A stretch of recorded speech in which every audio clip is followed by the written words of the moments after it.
Abigaël ou la force du destin, tome 2, de Marie-Bernadette Dupuis, lu par Nora Hugues. Inconsciente du temps qui s'était écoulé, la jeune femme sursauta en entendant des voix dans l'escalier. La haute et robuste silhouette de Jacob Kern lui apparut. Le bon géant était en compagnie de Claire. Tous deux ruisselaient, malgré leurs vêtements de pluie.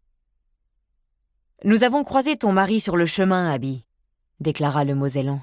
« On venait chez vous parce que ton grand-père a fait un rêve inquiétant. » Oui, Pierre, qui s'était assoupi juste quelques instants dans son fauteuil, a vu Annabelle mal en point et fiévreuse, précisa Claire. Adrien nous a confirmé qu'elle était souffrante. J'ai pris certains remèdes au cas où, une préparation sucrée à base de reine des prés et de thym. « Oh, merci d'être là, Claire, » s'écria Abigaël. « Ma petite belle délire, elle dit des choses vraiment étranges. Et elle vous réclamait, Jacob. »« Il paraît, ton mari me l'a expliqué. Pauvre bout de chou, qu'est-ce qui lui trotte dans la tête ?» Jacob se pencha à son tour sur l'enfant dont la respiration était saccadée. Toujours en sueur, elle bougeait les lèvres comme si elle parlait. « Et alors, ma mignonne ?» fit-il de sa grosse voix aux accents affectueux. « Je suis là, ta marraine aussi. Claire va te guérir, hein ?» Il ponctua ces mots d'une caresse sur les cheveux blonds de la petite fille. Abigaël se leva précipitamment pour rejoindre Claire. « Avez-vous besoin d'eau bouillante ou d'une tasse ?»« Non, Abby, je vais faire boire votre fille à la cuillère.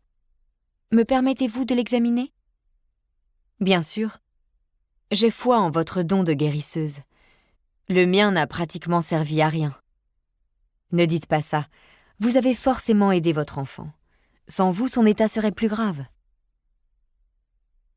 En dépit de la pénombre, de la pluie qui martelait les tuiles du toit, Abigaël éprouva un timide sentiment de sécurité, car Claire était à ses côtés.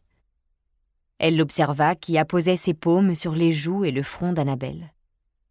Ensuite, repoussant le drap et la couverture, la guérisseuse toucha la gorge et le torse de la fillette. « Qu'est-ce qu'elle a, notre petite ?» s'inquiéta Jacob.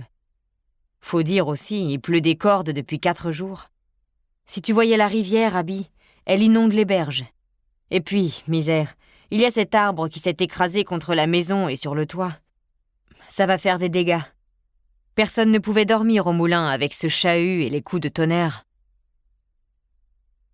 Claire demeurait silencieuse. Enfin, elle se tourna vers la jeune mère d'un air étonné. « Votre fille n'a rien, hormis cette forte fièvre, Abby. Elle a avalé 3 cuillerées de potion. Il faut attendre. Les plantes vont agir. Mais vous avez eu raison d'envoyer Adrien appeler le docteur. Que disait-elle dans son délire? C'est très bizarre. Belle a parlé d'un bateau, de pauvres marins, et elle répétait souvent votre prénom, Jacob. Sinon, je peux affirmer qu'elle n'a pas pris froid. Adrien l'a conduite à l'école et est allé la chercher à cause des intempéries. Ce pourrait être une intoxication due à l'eau du robinet, avança Claire d'un ton perplexe. Pourtant, dans ce cas, Belle aurait froid, son teint serait brouillé et elle vomirait. Édith, dérangée dans son sommeil, se redressa, auréolée de ses boucles brunes. Elle tendit aussitôt les bras vers sa mère, mais Jacob la souleva en l'enveloppant soigneusement dans le châle d'Abigaël.